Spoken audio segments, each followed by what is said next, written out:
विश्व के इतिहास में एक और अनहोनी घटना उस दिन घटी जिस दिन प्रभु की अद्भुत शक्ति का परिचय देते हुए मात्र 2.5 वर्ष के एक बालक ने धर्म के गूढ़तम तथ्यों पर धारा प्रवाह प्रवचन किया और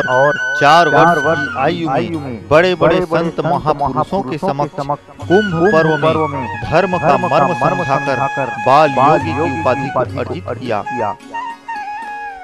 इसके पश्चात तो श्री बाल योगी जी को संपूर्ण भारत में धर्म जागरण हेतु आमंत्रित किया जाने लगा और इसी तारतम्य में 6 वर्ष की अल्प आयु में मुंबई के भारतीय विद्या भवन में भारतीय दर्शन शास्त्र पर धारा प्रवाह प्रवचन कर प्रबुद्ध श्रोताओं को आश्चर्यचकित किया और केवल भारत में ही नहीं 10 वर्ष की आयु तक विदेशों में भी आमंत्रित होकर भारतीय संस्कृति एवं दर्शन का उद्घोष करके विदेशियों को भी धर्म के प्रति आस्थावान बनाया।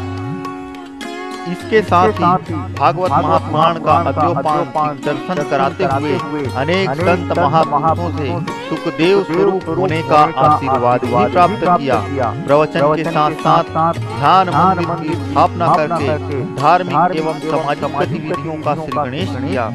जिससे धर्म केवल मौखिक ही नहीं रहे अपितु जीवन में भी उसका अवतरण हो सके।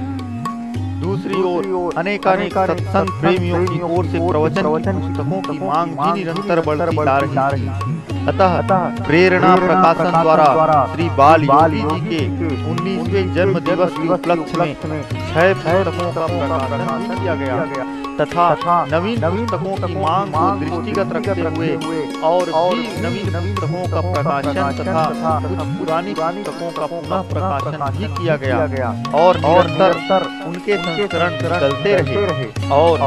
जब जमाना बदला और टेप कैसेट के स्थान पर सीडी की मांग बढ़ने लगी तो श्रद्धालु भक्तों की मांग को देखते हुए अब सीडी का निर्माण कार्य भी प्रारंभ हुआ, जो समय की गति के साथ साथ बढ़ता ही जा रहा है। उसी तारतम्य में यह सीडी भी आप एवं समर्थ है और भविष्य में आप श्रद्धालु भक्तों की इच्छानुसार साहित्य एवं सीडी का प्रकाशन भी होता रहेगा। इसका पूर्ण विश्वास है।